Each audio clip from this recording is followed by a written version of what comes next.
My name is David Osorio. I'm the owner of CrossFit South Brooklyn. So we have today inside an 18-year affiliate, chasing excellence and building legacy. And my intention for this breakout is basically to talk about the principles that took me from sitting alone in a park to having an 18-year, 800-plus member affiliate over the last almost 2 decades. So what we're going to do is I'm going to give you a brief history and overview of CFSBK, just so you're kind of familiar with our story, our path. And then I'm going to talk about what works, what doesn't work, and what are the guiding principles that have made us as successful as we have been over the last 18 years. And then we'll have a little Q&A at the back end. And for that, I try to be as an open book as possible, especially with this crowd. So as much as I can share with you that I'm willing to, I will share with y'all. So don't be afraid to ask something. I'm okay saying no if I don't want to answer it. All right, so brief history. So I started CFSBK in September of 2007. I was 22 years old at the time. I had learned about CrossFit in 2003. I was in school for exercise science and nutrition, and I knew that I wanted to have a gym. I knew that I wanted to be an entrepreneur, own a business. I knew that I wanted that gym to be something different, something community-based. I didn't quite know what that was at the time, and then a fortuitous conversation with a police officer in 2003, he introduced me to CrossFit.com. Fell in love with the methodology, fell in love with the open source affiliate model, right? I was like, oh, I can make this thing my own vision, right? So I have the backing of this methodology that I believe in, and I can express this and start it in whatever way that I see capable. So I fell in love with it. I moved to Brooklyn in late 2006, and then I was working at an Equinox so I could pay my bills. And then I started it in a local playground called St. Mary's Playground, about 4 blocks from my house. And in the beginning, all I had was, I had a kettlebell, I had a couple of jump ropes, 2 homemade sandbags, and a pair of rings. And I would load myself up, sandbags on my shoulder, kettlebell, and I would waddle to the park. And in the beginning, I would kind of sit there alone for usually about 30 minutes. I'd get all my shit and turn around and walk home. And then after a couple of weeks, I got one person. They had seen us on CrossFit.com. They learned there was an affiliate in Brooklyn, so they wanted to check it out. And then I got 2 and 3. And I remember having 6 people in my class and being like, this shit's blowing up. This is so big. I'm so successful right now. This is crazy. How am I going to deal with all these people? And something that kind of a common thread is that, even though we had very little back then, right, it was filthy. This floor was filthy. You would do a burpee and your shirt would be a different color when you came back up. It was cold. You'd get rained on, right? There was no bathrooms, nothing like that. The water fountain didn't work. But I still tried to make it the best hour of those people's experience of their day. I put a lot of passion into it. I wasn't apologetic, and they had to pay $20, just drop in for every single time they came. So I was in the playground from September until about December, so it got cold. And then we moved to a place called the Brooklyn Lyceum. So again, at the time, I was 22 years old. I didn't have any money. I didn't really know anybody. I was for sure not going to take the risk on a lease in New York City. So I wanted to do this as grassroots and organic as I could. So I found a place called the Brooklyn Lyceum, and this was a performing arts center where I was able to rent by the hour. And I started with 2 classes a week, Saturday, Sunday. And over those 2 years, I was able to build my affiliate to the point where it could take myself, it could support me, and I could leave my job at Equinox, and I could begin to bring on some part-time help and expand our class schedule. So we started with 1 day a week, then 2, then 3, and I gradually just added classes only as demand warranted, right? The Brooklyn Lyceum was a great place. It was a really cool find. It was really high ceilings, but we had to take our equipment and move it every single class after the class. So we had to take all the equipment, move it into a little corner, break it back out every single time. There was no weather control. So in the winter, it was as cold as it was outside. In the summer, it was about twice as hot in there. You can see people wearing all their winter clothes inside because it was fucking freezing. During the winter, we would have these propane heaters, and people would try to warm their hands between their sets, and they would go do their set and then come back in. It would rain inside just as much as it would outside, so I'd come in an hour early and clean all the equipment up, get all the water off the floor, and set up for class. So it was very, ragtag back then. I look really fondly on those times, and people, the members who are still with us from those days, they talk about those war stories, the old days. The bathroom door was a piece of plexiglass you had to hold up, or plywood that you had to hold up so it wouldn't fall on you. So we grew there for 2 years, and then in 2010, the demand warranted us getting our own space. So finally, I was big enough. I had taking on one other full-time coach at the time, a couple part-time employees, and we opened up what we call 597. So we're on a block called DeGraw Street. So 597 was our first space. So this is about 5,000 square feet. And then a couple of years later, so we kind of grew out of that pretty quickly. We need a little extra space. So there's a space above us on that same building. It's about 1,200 square feet. It's called the Annex. So we use that for handstand classes, massage therapy, physical therapy, some specialty programs. When we used to do kids programs, we would do some kids programs up there. So we have that space, a little flex space. And then in 2015, we opened up right across the street, a building, we call it 608 because it's 608 DeGraw Street. And that was a couple of years in the process where it's like our classes were way too big. We had the great problem of way too many members. And we just needed more space. And I never wanted to have multiple locations.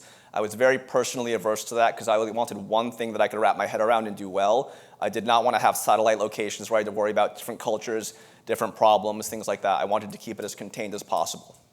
So one day I looked across the street in the warehouse. Someone was putting up a for lease sign. I walked right across. I said, you can take that down. And then we went ahead and leased that space out, built it out. So how it works today is 597 is where we do all our group classes. So we run group classes for the most part from 6 a.m. until about 7:30 p.m. 608, we do open gym all day there, as well as personal training. We have a barbell club, but it's primarily open and gym all day. And then, like I mentioned, the Annex is kind of flex space for some specialty classes. So where we are today, we've been in business for 18 years. We have over 800 members. We have 26 employees, 10 full-time, 16 part-time, 11,500 total across the 3 facilities. We offer 90 weekly classes, plus open gym all day, personal training, and some other things that I talked about, like massage therapy. So I'll talk a little bit about our team, what that looks like. So our leadership team is me. I'm the owner. I've been the only owner since day one. We have a general manager that is a full-time position, a salaried position. She also works on our front desk. And then we have a director of training. So our general manager kind of does more member-facing stuff, like runs Zen Planner, sets up things on the website, helps kind of onboard the front desk meetings, stuff like that. Our director of training, Whitney, actually her right there, she's one of our full-time coaches. She's been with us for, I want to say, 13 years at this point. And she basically helps me support the staff, continuing education, helping run the staff meetings, onboarding the new coaches. So we have someone who's a dedicated person for being support for all the coaches. And then we have a community and events person. That's a part-time role, also one of our front desk people. So we do lots and lots of events at our gym. We do something every month, essentially. So that person just helps all the logistics, organization, communication, so that whatever that event is runs without a hitch. And then for our coaching team, we've got 12 CrossFit coaches total. Again, 9 full-time, 3 part-time. For us, full-time just means this is effectively your only job. So most of those folks, it's their only job. They might have something a little bit on the side they do, but 90% of their income and their livelihood comes from the gym. There's no specific, like, you need to work this many hours to be full-time. It's just like, I know you and what you do, how often you're here. So that is our full-time. And for our full-time, we offer health insurance. So the gym pays 80% of their health insurance. They get a 401k, they get time off, they get all full benefits. And everybody on this entire roster here is a W-2. We have 0 1099s. There's nobody who's an outside contractor to our space. I've been very adamant about that from the beginning, that if you work for me, if you're an employee, you're a W-2. I'm not going to pass off my tax burden onto an employee. Go a little rant about that. Anyway, we also have a maintenance front desk, so that's all part-time. They get paid an hourly and get a free membership. And then the maintenance team, we have a facilities person. This is a guy, we have a lot of space, and there's always something to paint or something to fix or a leaky faucet or whatever. So he comes typically about 3 to 4 days a week and does just an hour of facility work.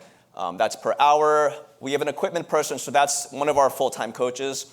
So they're just have additional work of they maintenance the equipment, they make sure everything's organized, labeled, everything works. If something goes down, they jump on it to make sure it's good. And then we have 2 cleaning people, one person who comes 4 days a week, and we'll clean throughout the middle of the day, and then one person who comes once a week and does a deep clean on the floors. So that's kind of our our team. So I'm going to talk about what has worked for us, but I'm going to first talk about what we haven't done and what we've never tried to do. So one, this whole thing has been with no loans, no debt, no investors, no partners. It's been completely self-funded and self-sustained. So I started in the park, and I did everything until I could afford to have somebody else help me, right? So in the beginning, it was very small, and I only expanded as demand warranted.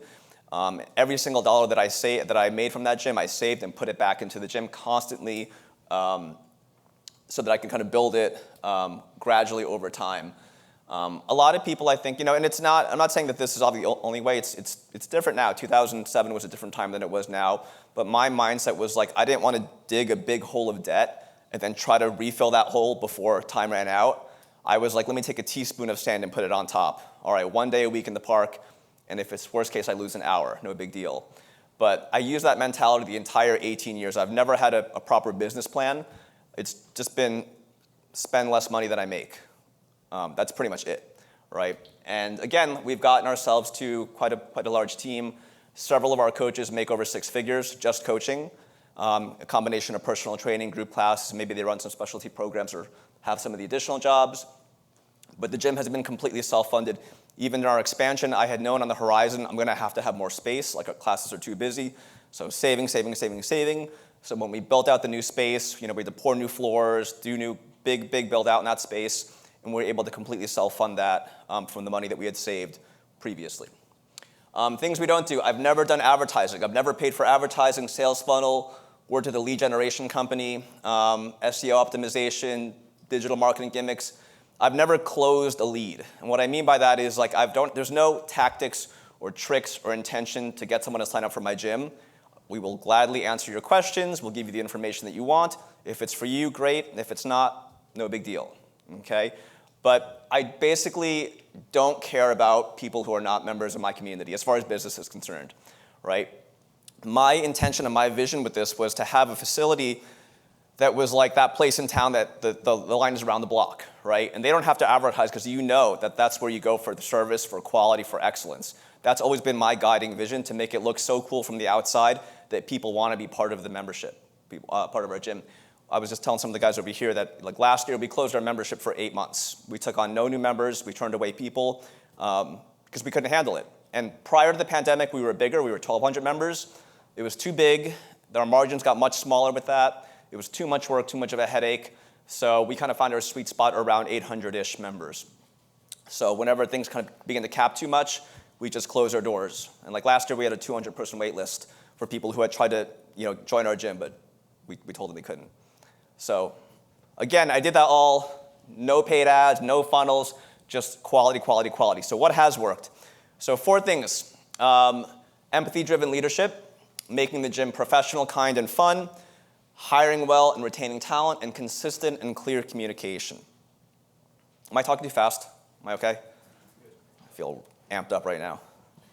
All right, cool. So empathy-driven leadership. So culture starts at the top. So again, I'm going to give this in perspective of myself and our gym, but in your gyms, the management team, the leadership team are so incredibly important for being present, active, and engaged in what's happening within those 4 walls. So one is expectations from experience. So standards based on shared experiences. Like I mentioned, I did everything in my gym before somebody else did it. I did all the programming, answered all the emails. I would spend 6 hours on Sunday cleaning the gym. I would do all the programming. I would do the website. I would do everything, right? So that I learned what it was like to do that thing, what I wanted to see other people do when it became their role. And I was able to communicate that based on my experience. And I had that empathy that, okay, I know what it's like to work 9 classes in 1 day. It sucks, right? So I'm not going to ask somebody else to do that on a consistent basis. Leading from beside, not above. So now that we've gotten to as big as we have been, I created the job that I wanted to have. That was my whole goal. It was not to create this thing that I could step away from. My whole goal was to create a place I wanted to go to every single day. So I still coach classes, I take classes, I help out with all the roles that we have. I'm present, I cover, I do all the things that all the rest of my coaches do, and that helps build credibility from them, because there's no way that they're going to do something that I'm not doing as well. And kind of along the same lines, model the values that you want to see in the gym. So I have to show up to that gym and be the best version of myself every single day, right? I have to be patient with the members. I have to start my classes on time. I have to run really fun, well-run workouts in my classes. I have to show up to the meetings. I go to every single event that we do. I sign up for the Open and do it with the members every single year. Everything we do at the gym, I'm involved in, right? And they see that, and it's much easier to get pull from not only your staff, but your members if they see you there every single day and doing the things that I expect of them. So, guiding principles. So the three things I think that are the most important elements to successful CrossFit gym, in my experience, are being professional, kind, and fun. That's like, to me, the three pillars of the secret sauce that we lean on. So one is a professional experience. So first is our operations. That starts from the greeting. So we have a front desk person. And that front desk person, you come in, they'll greet you. If you're new, they'll show you the lay of the land, answer any questions, tell you where to put your bags, point out who the coach is. They'll introduce you to the coach if you're a transfer or visiting. How we onboard people. So for people who are new to CrossFit, our foundations program, it's 4 90-minute classes, capped at 4 people that they do with me. So I meet every single new member. They get a chance to meet me, get a sense of what it's like to be in the gym from my perspective. People who transfer in, we have a little welcome video that I recorded so they know who I am, how they can find the programming, how class works, what the etiquette is, right? So people feel really supported as they come into the gym. Our class structure, again, very important. So classes start on time, as I've mentioned a couple times. It's a lot of little things. So for example, like in a lifting segment, if we're gonna back squat, you will never ever in my gym here, go grab a partner, find a place to squat, and we'll see you at some point, right? We talk about the programming, and then it's gonna be, all right, who's lifting over 250, over 250? We're gonna pair people based on their relative weights and their heights, so it makes sense. We'll assign them a rack. They know exactly how much time they have. We're gonna have 25 minutes on this clock to lift. You guys should be done warming up in the 8 to 10 minute mark, so you have about 15 minutes to get your work sets in. There's clarity in every step of what we do. Everything is labeled in my gym. All the dumbbells have the numbers written on them. The barbells are color-coded. There's clarity with everything that we do. I want my members to focus on their workout, not who's my partner, where should I go, where am I supposed to be, how long do I have, right? And that's incredibly important for the member experience. Fair and consistent policies, so making sure that our policies make sense. They're rigid but fair, right? We're not trying to nickel and dime people. We're not trying to fuck people over. If something happens, we'll give them a little bit of break, but we want to make sure that we're consistent and fair there. Facilities and equipment, clean, well-maintained, organized, some of the stuff I mentioned before, and aesthetic. Like if you come into my gym, we have up lighting, so there's really cool lighting. There's pieces of our history all around the gym. It's got kind of like some exposed brick, kind of a gritty look to it. There's artwork in all the bathrooms. It's a really nice place to be. And it's got this kind of mix of kind of artistic and rugged, or gritty, I would say, but very clean. So again, it's no offense to this room, but it's not like this could be any room in the world, right? There's only one CrossFit South Brooklyn in the world that nothing else looks like that.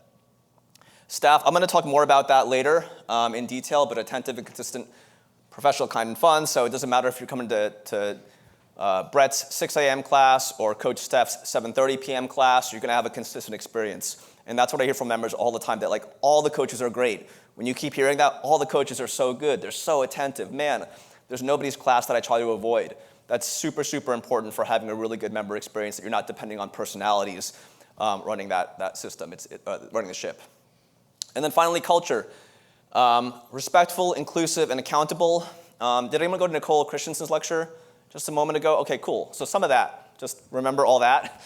But again, the culture that we've cultivated at the gym is respectful because that's how we treat our members and how we expect them to treat each other. It's an inclusive environment. People are held accountable, right, for the standards and policies that we have. A few toxic people can ruin the whole thing. They can poison the well, right? So, and I've kicked out several members over the years and coaches. People who crossed the line, people who didn't meet our standards, people that made other people feel uncomfortable or unsafe. Okay, we didn't tolerate those people, and those are probably the best decisions I ever made.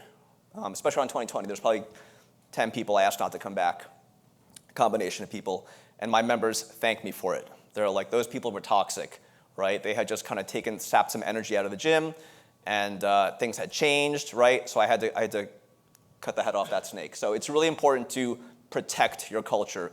We wear two hats. We're business owners, but we're also community leaders, right? And that culture point is where that community leader really comes in. You have to defend and protect your community from people who come in from the outside who no longer align with your values.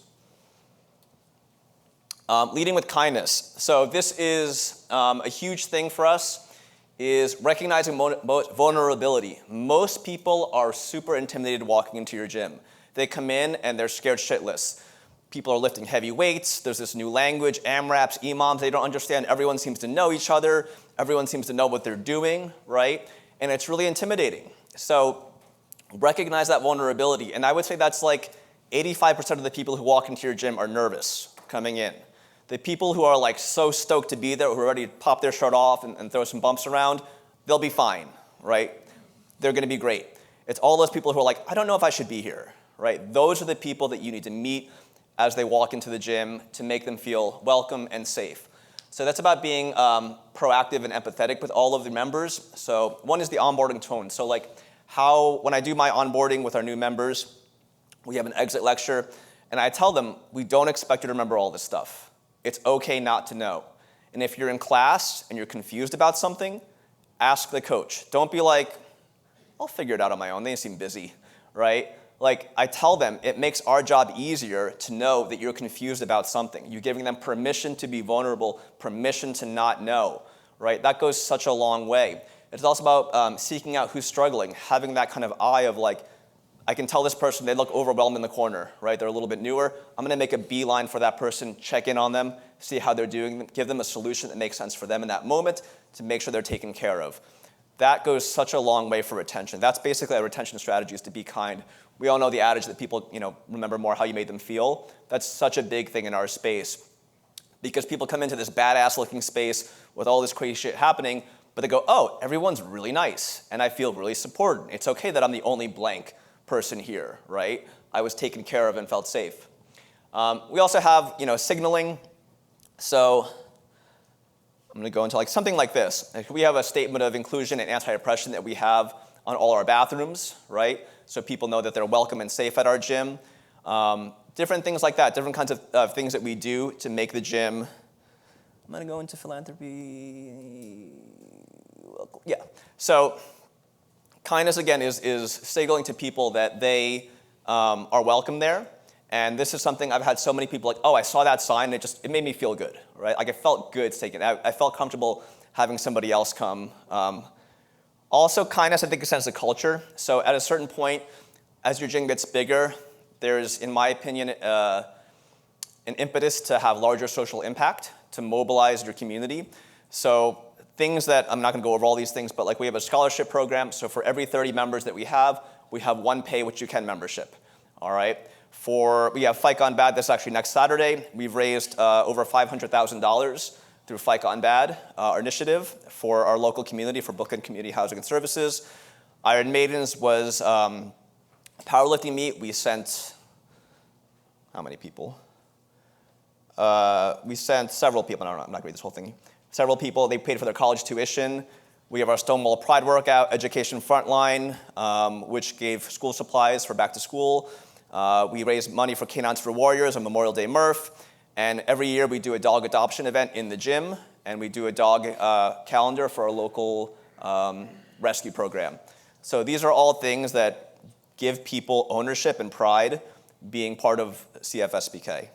Push Press is the easiest full suite software that you can get to run your business. One of the best things about Push Press, I would say, is the customer service. Hands down, they are the best. We know them all by name.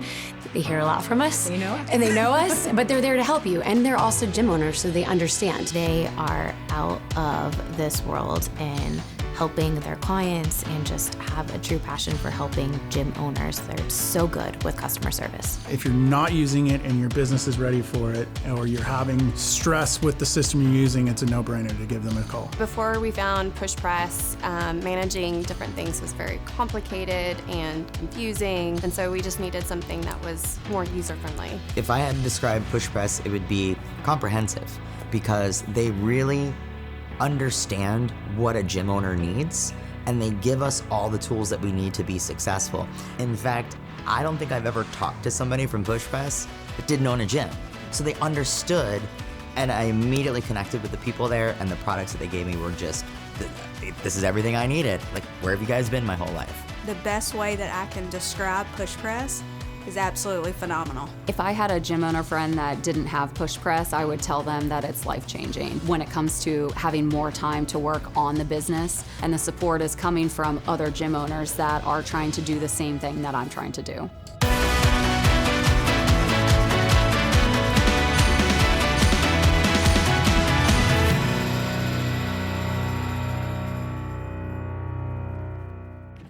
All right, guys, if you like this content, please subscribe to the podcast. But understand, we work with affiliates. If you are interested in building your business, understanding strategy, building a better community, and building better coaches and careers for them, hit the link somewhere around this video, and we'd love to have a call with you.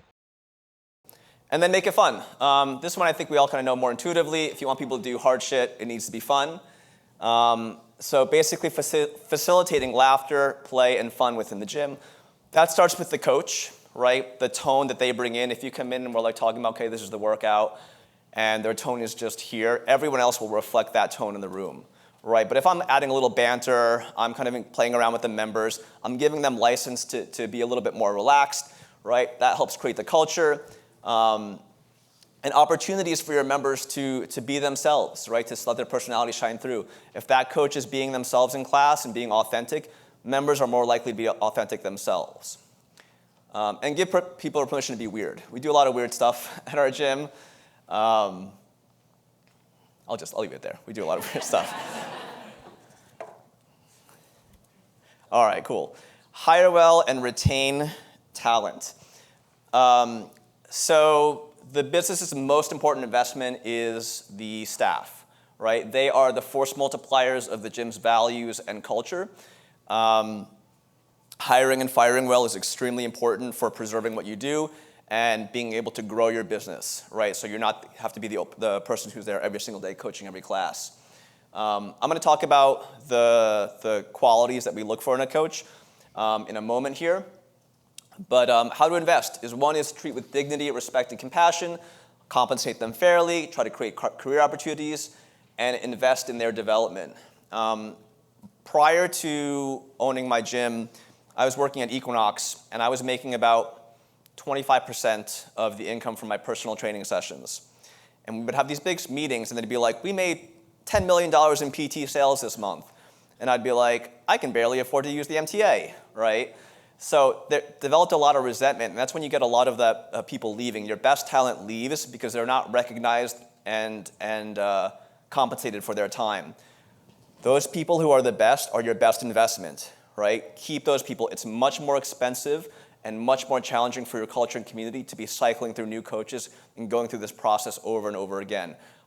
Find the people who can carry the mission of your gym and do your goddamn best to retain them. So in terms of what we look for, so it goes back to professional, kind, and fun. So I can go through some of this.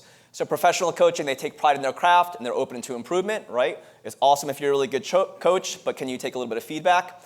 They're organized, reliable, and consistent. They maintain professional boundaries. They value the team, the mission, and the methodology, okay? So they're not being like, oh, this is really kind of a stupid workout today that we're going to do, but we're going to do it anyway because they programmed it. They're on board with what we're doing here. And again, when those people are not on board, they need to go. Kind coaching. They sincerely care about the well-being of others. They're patient, humble, and observant. They lift others up through reinforcement and challenge and seek out people struggling and provide accessible solutions for them. This is the one that I look most for when I'm hiring. Right? You can teach someone how to coach. You can, help them understand professional. You can kind of make them a little bit more fun. But kindness, I think, is a more of an inherent value. So those people who make other people feel good, that you're like, oh, this person's safe. I really like being around this person. Like, everyone loves this person, right? Those are the people that you want to stick in front of your members more than anything else. And then fun coaching. They bring the best version of themselves to the gym. They curates a fun and positive environment in class. Facilitates engagement with and between members. So things like, we'll talk about it more like the question of the day, or it's all the million little things like, oh, I know that, Bill over here just had a kid, and so did Susan over there. And I might, like, hey, you guys just had kids, right? Like, you facilitate a connection. There's all those million little things that you do that get people to connect with each other and have a greater sense of being at your gym. Communicate well and often. All right, so three kind of versions here. So gym to members. So how the gym talks to members. So one is the blog. I know this is like an outdated thing, I know in the day of social media, but so here is our blog. We have had this blog going for 18 years without missing a single day, since day one. And every single day, you get the workout, you get some scaling options and notes, you get a picture of something happening from within our gym. It's never a stock image, it's a member who's highlighted. And there's something a little detailed. So today we're doing Hot Shots 19, so information about that. Friday workout, that was from an event that we had. We have a coven. We have a little witchcraft coven. So there's always something going on at the gym. And I think we're the only CrossFit in the world with a coven. But this is the only place they're going to get the workout of the day, right? So they've been habituated to learn. If I want to know what the workout is today before I go into the gym, I'm going to go to the blog, right? Back in the old days, we'd have like 30 comments on the blog, etc. Internet has changed. Blogs are not as popular. But we still get several hundred hits a day on this every single day because, again, people know at the very least, like, what's the workout? And when they're there, they're going to see, oh, I saw a picture of, hello. I saw a picture of myself, or there's me talking about the next programming cycle, right? There's always something happening. This fight gone bad. So there's always something there that reflects the community. We're constantly reflecting the community. We have a Flickr album with over 50,000 pictures of it from our community. Every event that we do, we photograph, we document, we celebrate. We're always asking members, tell us what's going on. You're launching a new business, you're doing something new. We want to know about it. So the blog is kind of a central watering hole for our gym that we use to communicate with our members. And I was at a memorial for someone a couple weeks ago, and there were members there who have not been members for 10 years. And two of them were like, I still check the blog a couple times a week. Like, I just want to see what's going on. Like, I love seeing the pictures and what's going on, and I want to know what's happening at the gym. So they've been habituated to do that. And I do that in the onboarding. I show them the blog, and my little trick is, so in the class 3 of foundations, I take a group picture of my foundations, and then on their final day, they're on the blog. So the first time seeing the blog, they see themselves on the blog. It says welcome, and it has their names on it, right? So like, oh, cool, right? So their first exposure to it is actually a reflection of themselves. All right, so gym to members, we also have our social media, our Instagram. Like I said, in my Instagram, I'm never talking to non-members. I don't care about you if you're a non-member. I'm only talking to our members. I'm highlighting what we're doing. I'm showing all the cool shit that we do in our gym, making it look fun, interesting, and engaging for people who are browsing through. Obviously, like how the coaches communicate with members, ownership presence, being around, me physically being around in the gym. We have a little chessboard in our front desk, and I just sit there sometimes and try to challenge people to chess games. And a great way to draw people in. But I'm just around also, how we talk to them at events, the kinds of events we do, how we engage people, things like that. Member to member, so facilitating a question of the day. So this is something we do during our movement prep, and I would say about 70 to 80% of our classes will do a question of the day. But it's just just little tidbits that bring a little bit out from somebody. So in that hour, everyone has the spotlight on themselves for even just a moment. So you're never an anonymous person in class with us. I remember going to a gymnastics class in Brooklyn, in New York, and I went for probably 4 months to this gymnastics class, big class. Coach never introduced themselves. They never facilitated engagement with the class, and most of the class was silent. Most of the class people were just sort of like, there might be 1 or 2 social people who go out of their way to start chatting, but no one was given permission to talk, right? And for all those people who are introverts, it's much harder to break out of that mold. They'll just kind of keep their head down and do their thing, do their workout, and go home. Right? But we're constantly giving people permission and inviting them to share a little bit about themselves as they come into our gym. So QOD, or it might be a partner QOD. Okay, we're going to do 3 rounds of run, squat, sit-up, whatever it is. You guys are partners, right? You got 10 minutes to do this warm-up. In that time, I want you to learn what you guys studied in college and what would you do it again. All right, go off. You do that, little things constantly. And those are the people who are sitting after class, chatting, catching up on what they talked about, things like that. I think I said culture events, staff to, and then staff to staff. So we have a monthly staff meeting. So every month we have a training staff meeting where we do first a little check-in. There's kind of like a semi-question of the day or like update on, hey, what's going on, with your program or this or that. We check in on every single person there. Sometimes it's work-related, sometimes it's not work-related, but we all have that connection so we can connect with each other. We talk about news and notes, little updates around the gym. We might talk about a new programming cycle that we have coming up, but there'll always be like something that we do, like our last meeting, we talked about getting resistance, how we deal with resistance in coaching. If someone seems resistant to your feedback or your cues or doesn't want to change, or the person you've asked to do 5 times, and we're kind of collaborate, like how do we work on that? Like what are solutions, what are strategies, what are things that you've felt, and what are strategies that we can do to support each other? So hey, I know this member Bill always says that goes a little bit too heavy, right? The 4 of us now are on the same page about that, or the 5 of us, whatever. So we know when that person's in our class, we have a common language that we're using to deal with that person, right? But we're constantly communicating there. We do email or Gmail a lot. Am I going to pull this up? No, I'm not going to pull it up. We use Gmail a lot, so all our programming is on Gmail. Our coverage calendar is on Gmail. Our events calendar is on Gmail. Our documents are on Gmail. Google Docs. So everyone has a Google account, a Gmail account. It's a really easy way to get all information disseminated to staff really easily. A few people I have on Google Chat, which is kind of like an easier version of Slack for like our maintenance team and our front desk team. And then again, presence, just me being around, communicating with our members and our staff. So, I try to do a one-on-one meeting with everyone at least once or twice a year. I don't have like a system, but it's more just like I'm around, and when something comes up, we have that conversation, right? So I'm very accessible, so the coach will be like, hey, like I need to connect with you about something. It's not hard to reach me. I'm around and I'm available and I'm accessible to them, so they know they can confide in me and work with me. All right, that was a lot, so 35 minutes in.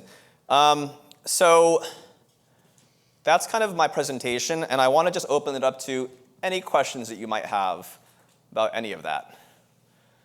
Yes? You said you give your coaching staff like benefits, 401k and stuff. Do you go through anyone specific for that? Do you create like your own deposit? Where do you go? So for our health insurance, the gym pays 80% for the full-time employees who want it. I found a small business solutions, like an SBA program that they had for small businesses to give them a little break on insurance. So I do that. I use Mass Mutual for our 401k, and it doesn't really cost the gym anything. We don't have a matching program, but if they want to invest in their 401k, we have a program that they can sign up with that. Does that answer? Yeah.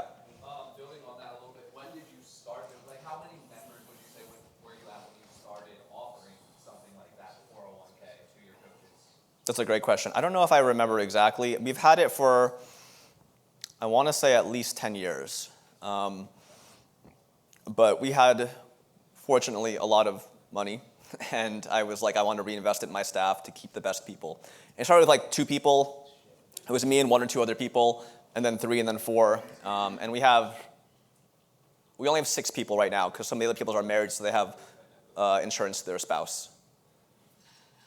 Question? Yes. Do you do like specific member reach outs for like milestones, birthdays, anything like that? I feel like with 800, that's pretty hard to kind of manage. We don't. Our community and events person is really like good about that kind of stuff. So like she knows, she's like super chatty and just overwhelmingly talks to everybody. So she'll tell me, she's like, oh, I sent Samantha flowers, her dad died. Or like this guy had this issue, he's moving away, so I just want to send a little package saying thank you for that. So she's like so good at that, but we don't have like a system of like, oh, this is your X class or whatever. Yeah. You said you capped classes at 22? Yeah.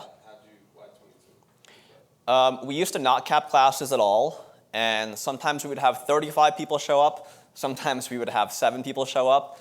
We had no idea, and we would have 2 coaches per class. So the idea was that like after the pandemic, I wanted to make the gym smaller. We were too big. We started, I think, at like 20-ish or so. 20 to 22 for us is kind of that sweet spot We onboard people very intentionally slowly to our gym, so we don't take on a lot of new members, especially because we have so many. So in that class of 22, there's maybe 1 or 2 new people, right? Having a class of 22 where a quarter of the class is in their first month or 2, couple weeks, et cetera, is a very different experience than you have people who've been there for 5 years, 6 years, 7 years, 8 years. Much easier to coach and get that on board when you only have 1 or 2 new people. So that was sort of the alchemy of the quality of our coaches, the systems that we have, and again, the small number of new people that we have onboarding. Yes? Yeah, I was just curious about your personal training and how does that look like in terms of your business model? How do the coaches get paid? Do you sell that? Is it just from within? So about 65% of our income comes from CrossFit group classes. Then the rest of it's divided between personal training, open gym only, and then some other stuff that we sell. But for personal training, so our personal training rates are $165 for a single session. It goes down a little bit for a 10-pack and a 20-pack. We pay the coaches 70% of the total income from those sessions. Again, I did personal training before. The personal trainer, the person working, getting up at 4 in the morning and hearing about their divorce and programming them, they're doing the lion's share of that work. So the group classes support the gym. The personal training allows lots of our coaches to be making 6 figures. But they get 70% of that income. Was that your question? Yeah. Okay, cool. What do you do for a rate for personal training? Is it per the coach's experience? No, flat rate. You have a flat rate? Yes, flat rate. Can you break down the compensation of your full-time people? Like, how do you break it out from classes? Do they have a salary? Classes are hourly. The average payout is $70 an hour for classes. Some make higher, some make a little bit lower based on experience, tenure, how many classes they're working. Coaches who work more classes, who take on more of that lion's share, will make a little bit more. People who do a little bit less will make a little bit less typically. But it's completely up to the coach to decide what they want to be doing. Like, obviously, it depends on available classes we have, but if they want to launch a program or offer themselves for personal training, that's kind of on them to create their careers essentially within our gym. So like we lay the foundation and it's up to you to take advantage of it. So you pay per class. If they choose to coach 30 classes, they get paid per hour, and then they also do the personal training. Correct. And if they add an additional program that they created, they get paid on that too. Yeah, typically the closed programs, we call them, they're getting it's a 70-30 split, right? Your onboarding is 4 classes, did you say, and you meet with everyone? Yeah, it's 4 90-minute classes. If you want to see it, you go to CrossFitSouthBrooklyn.com/portal. This is what they get. So this is the entire class syllabus ahead of time. So they're not left guessing what they're doing, what our policies are, basic stuff like that. Feel free to steal it. I don't care. And you said you space it out over time because it's quite the process to become a member, is that correct? The foundations meets on Thursdays and Sundays for 2 weeks, but we might do 1 to 2 per month at this point. So like we used to in the old days, we'd have an AM foundations, an afternoon foundations, and a PM foundations, and we have multiple coaches onboarding people. We don't need to do that anymore. We also used to offer a free intro class on Sundays, which I loved doing. I thought that was a really great way to get new members. But when you're closing your gym for new people, you don't need a free intro class. From your vantage point, what is something us other affiliate owners are missing the mark on? Like, you've got a successful business. If you could wave your magic wand and say, guys, go do this. Why aren't we doing this? What is have you considered, like, you looking at us? Yeah. I'm looking at you as a successful affiliate. What's something that I could take away from this and like implement now? What I hear from my members who visit other gyms when they travel is that it was far less clear and organized than we are. People were facing different directions. They didn't know how long they had to do the workout. And it sounds like a basic thing, but that experience, like they take pride in our experience of the group class, that it's organized, it's clear, it's compassionate, there's scaling options, no one's left behind. Like the coach wasn't coaching. Like our coaches are working that room the whole time. So that's one thing is like the class experience doesn't have to be just like it's a hard workout. It needs to be a really professional experience that's curated, organized, and orchestrated to make everyone in that room successful. Every single day, every single class, across the board. 2, ownership presence. I talk to other CrossFit coaches, or maybe they're like the management team, and there's a lot of resentment that I hear sometimes of people like, the owner's not around. Like, I don't know, they don't take class, they don't come. Like, I see all these things that could be better about my gym. I wish I could make these changes. Like, the community is not thriving like it could be because they don't care, because they're absent. So those are the 2 things I think. Along those same lines, what does a typical day look like for you?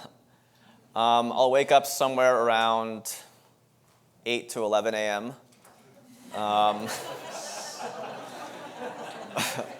I'll sleep in a little bit. I might be up until between 1 and 3. So I'll sleep in. I'll head to the gym at some point. I'll work out, take a class. I coach 5 days a week right now. I do like our diapers and dumbbells program. I do a lot of coverage. I work every other Saturday. I do the foundations program, so I have classes. I have 2 personal training clients that I've kept, who I've had for about 20 years now. So yeah, I'm in and around the gym. I come to the gym, I hang out, and then I don't live my life. Yeah. Yes. From your opinion, what is the sweet spot on size of gym? You have this 3 just like pads that you're running. Yeah. Like, you kind of grew into that based on the growth of your gym, but like, you love it, but like, what's the right size for a gym in your opinion? I have no idea. It's going to be so different based on your facilities, how many classes you offer, your coaching staff. As big as you can keep the quality high. I know that's kind of a vague answer, but for us, it lives around 22 members per class. And like I said, we used to be much bigger. And it was good, but because we had so many members, we had to have 2 coaches for every class, which doubled our payroll. It was much harder to program because, like, oh my God, like, how are we going to run this workout with 30 people in class? Like, there's no possible way. We're going to have to run 3 heats. Everything's going to be like a Fight Combat station workout. This is not true CrossFit anymore. So it's finding that sweet spot where you can get as many people in there getting the highest quality experience as you can.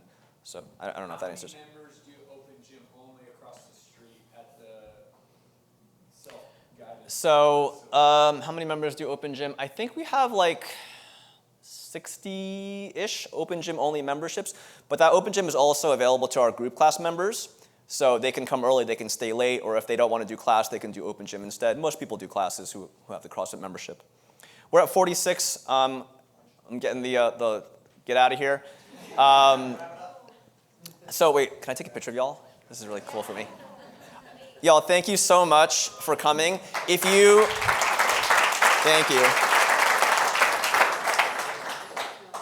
Are we all in there? Maybe. If you have more questions, I'll hang out for a little while and answer them. Otherwise, feel free to go to lunch. And tell people to come to my talk tomorrow. Thank you. Thanks for checking out this episode of the Best Hour of Their Day podcast. We appreciate you listening and choosing to have us help you in your passion for coaching and affiliate ownership. You can find more episodes just like this on all podcast platforms. If you're interested in learning more, you can reach out to us on any social media platforms, or you can visit www.besthouroftheirday.com to book a call. If you found this episode helpful for you, please share it so that we can help other coaches and affiliate owners to help build a bigger and stronger CrossFit community. Thanks for listening.